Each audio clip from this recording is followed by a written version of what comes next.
Welcome back, everyone. I'm Crane Bramp, your old Brainiacs, and this is a dozen tips and tricks to help you in the early game with Dysterra. So kick back, grab you a can of baked beans, and let's dive right in.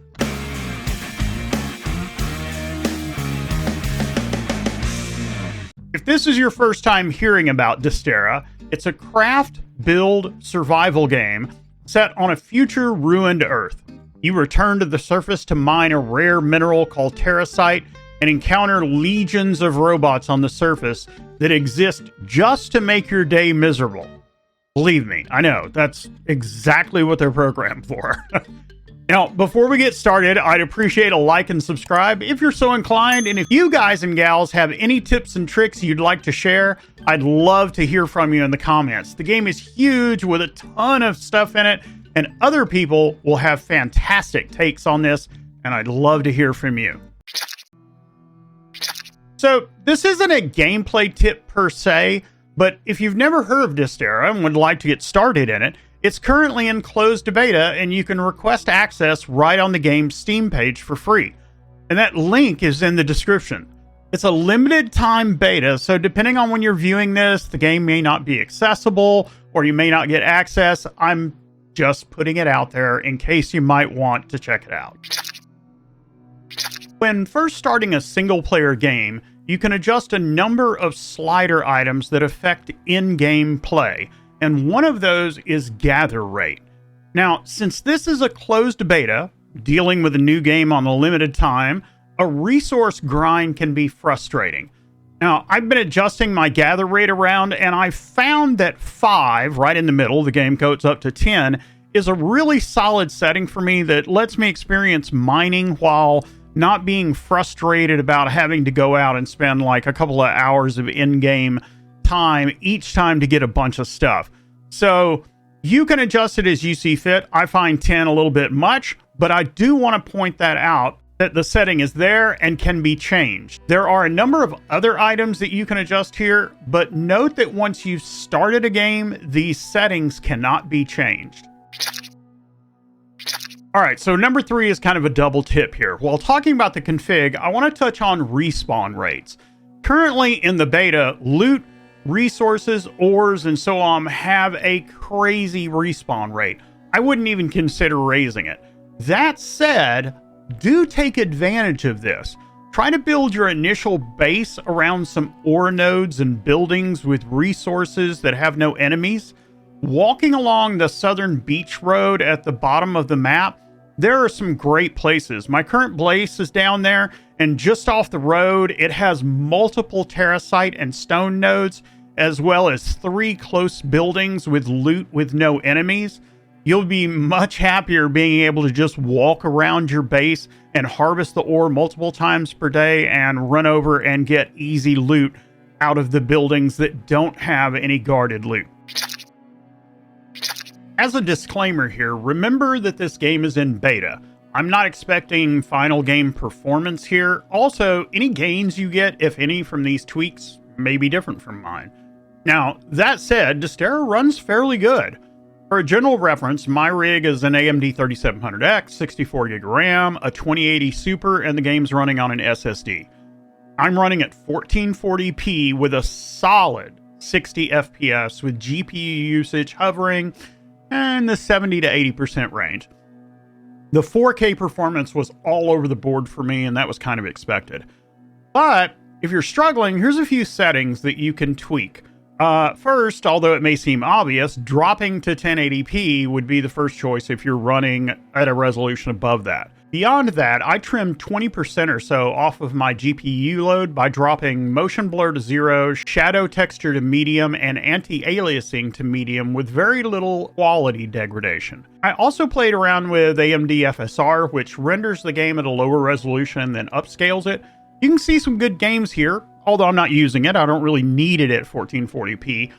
The quality setting looked almost identical to me, and of course the one above that. And I did see some gains, but I wouldn't go lower than balanced on this setting. At balanced, I was kind of starting to notice it a little bit. Performance can and will tank inside complex POIs like POI complexes with multiple floors. It hasn't been so much so that I've been irritated by it. Finally, you can also clean up your HUD and make it a little bit more immersive by removing the key reference off to the left and the tutorial info off to the right. There's a section in the settings for that. So, really simple short tip for you: read the manual. Unlike many games, Dysterra has a great initial tutorial. Follow it. Not much I can really say here except prop to the devs for having a solid tutorial in their beta. The tutorial will guide you through basic mining all the way to getting your base and power up and running. So yeah, RTFM. Early game water can be a bit confusing. You can find and craft water bottles, but the only place to fill your bottle initially that you can find is the sea, which is salt water, which damages you if you drink it. And if you heat it up, it's just hot salt water, and there doesn't seem to be any way to distill it, so WTF. Well, you can craft a water source later, but initially you'll need to raid what I call the ruined building POI. It's this one right here. And you'll find hydrants that you can drink from. As a note, food is everywhere in loot. Drink, very much less so. You'll want to be close to a hydrant or get your water source up and running quickly, which actually you can do on day one. So what should you be concentrating on in your first couple of days for mining and looting? Well, you should be gathering a considerable amount of stone and terrasite to begin with, making it a regular resource that you pick up. Terrasite's used for tons of recipes. It's also used for power generation. You can use it to trade in for stuff at this little market thing that you build. We'll cover that in another video. And stone is required for your initial base. With your gather rate bumped up, keeping a few K of each of these in stock isn't unreasonable. Other early game resources to stock up on are scrap metal, metal plates, cog wheels, and motors. The Pier POI and the Ruined Building POI are two unguarded locations that you can gather a lot of initial crafting components without having to worry about anything messing with you. Vehicle corpses, that's non-repairable vehicles, are a great source of cog wheels. Trust me, cog wheels. Uncolored tier 0 loot is used in everything, so loot hoarders, rejoice. The good old starter base in a survival game. Everybody needs a starter base. Now, holding down F2 puts you into building mode. This allows you to select foundation, walls, and then variations of those parts, columns, stuff like that. You know how it goes if you've played one of these games. Now, I would suggest a decent sized base to begin with, as you'll be building machines, forges, and stuff like that. My initial base was 5x4, and I found it comfortable. It doesn't take gobs of resources to do it, but, you know, a 5x2 or a 5x3 probably wouldn't be bad, but for me, 5x4 worked out. Windows you can craft.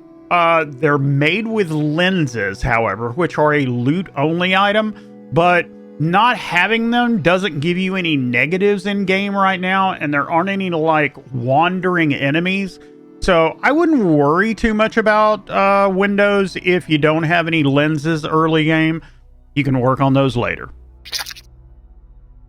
Oh boy, what to make, what to make, what to make. The crafting system in Dysterra is deep, and it can be quite overwhelming at first just because of the sheer number of items and recipes and you not knowing what they do. The initial tutorial will walk you through your base building and constructing your terracore, which is great. Where that marks your territory as your base building, and your terracore functions as your power source.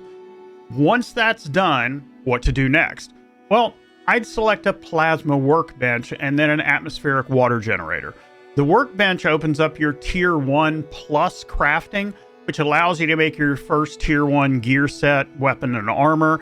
And then the atmospheric water generator gives you a water source, simple to use at home, which is always a good thing. Food is not that much of an issue. Water, there's like only one place couple of places you can get it. So for armor, the best simple armor starting out is the full grain set, which is just leather and terrasite. Armor protects you from 5 different damage types. There's physical, energy, explosion, and so on. An armor tip. In the beta, the pants also apply their protection to feet, so boots are kind of cosmetic at the moment. Now, this is likely to get patched, so just take that with a grain of salt and know that it was when I recorded this video. That's what it was. Now, your first weapons should probably be the Spitter SMG for close-up work and medium range, and the Glee energy rifle for long and medium range work. Now, you can make ammo for these in the Plasma Forge. It's cheap. Make plenty. Make sure you carry plenty. The pistol, to be honest, is kind of worthless after you get these weapons.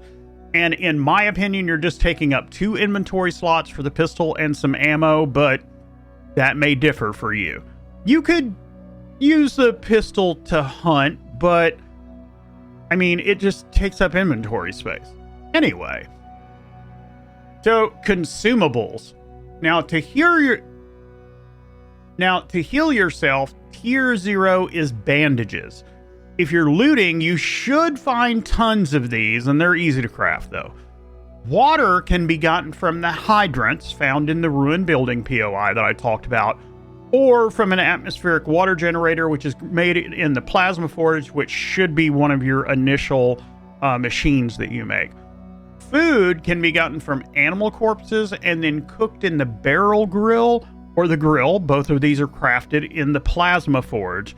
If you're looting, you should have enough baked beans to power your base off of natural gas, if that was possible, for the entire time that you play the game. Seriously. Beans.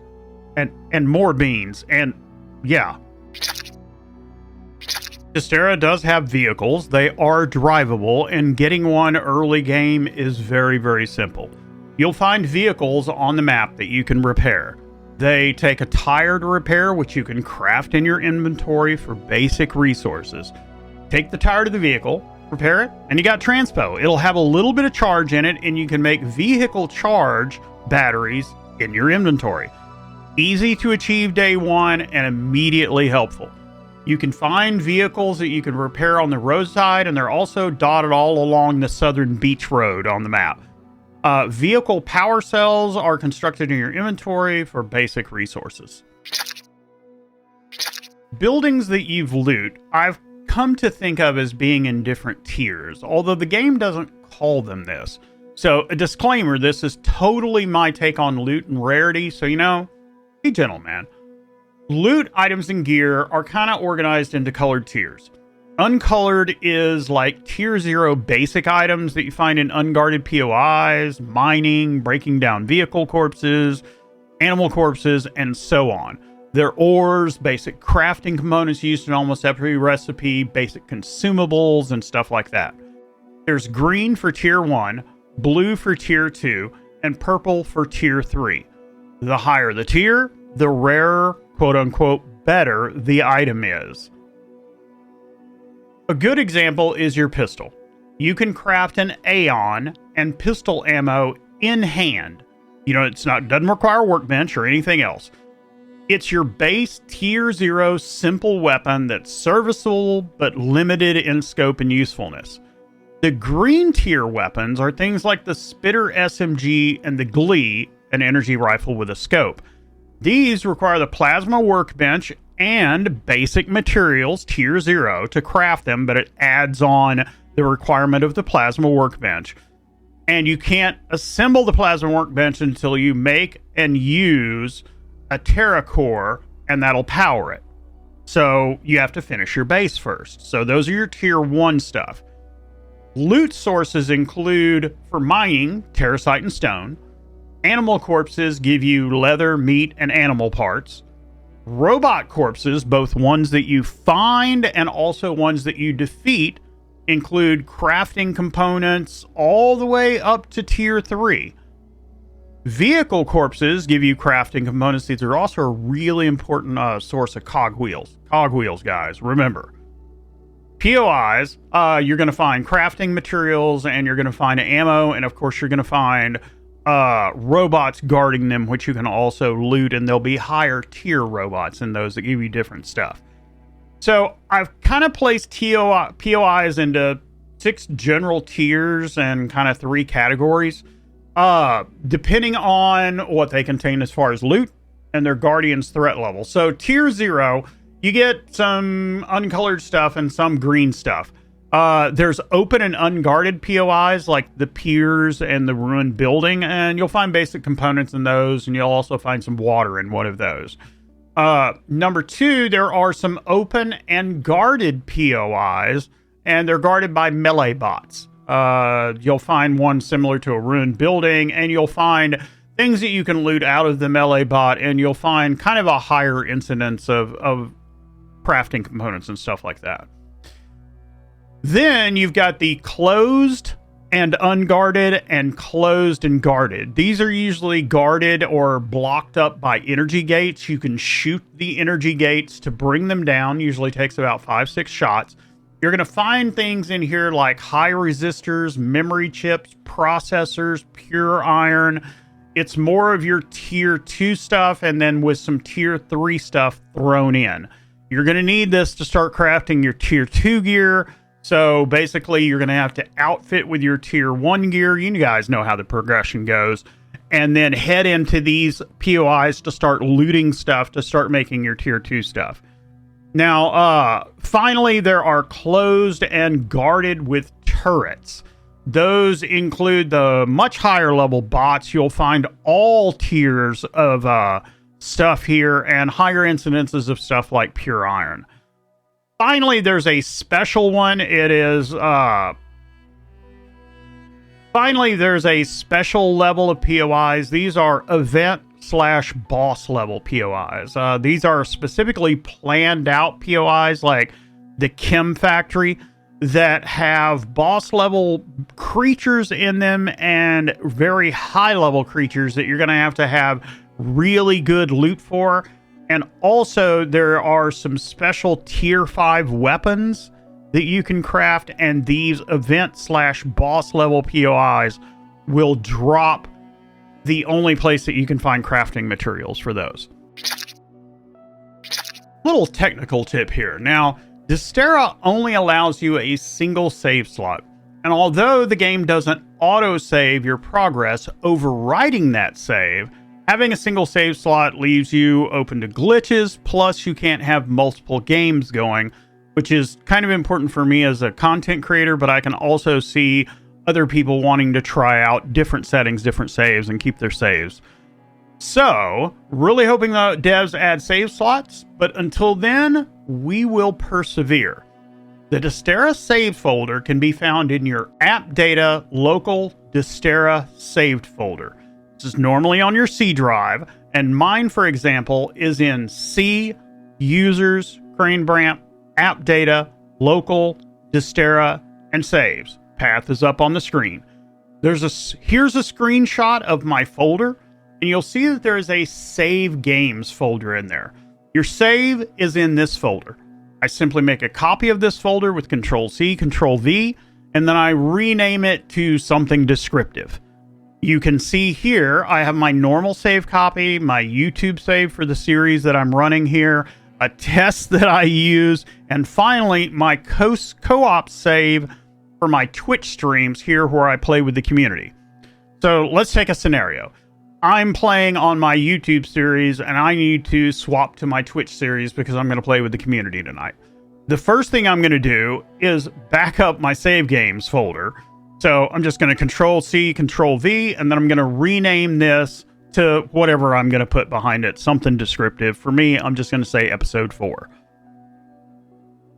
Next, I'm going to delete my save game folder, and then I'm going to take one of these other folders, which I backed it up with this process that I just told you about. I'm going to copy, Control-C, Control-V, and then I'm going to take the description off of the end of this to just make it my save games folder. Now I can run the game, and I'm on this save. So if you're looking to switch between saves, there's a tip for you.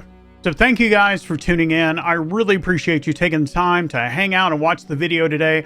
I hope you learned some good tips and tricks today. I hope that you can provide me some in the comments.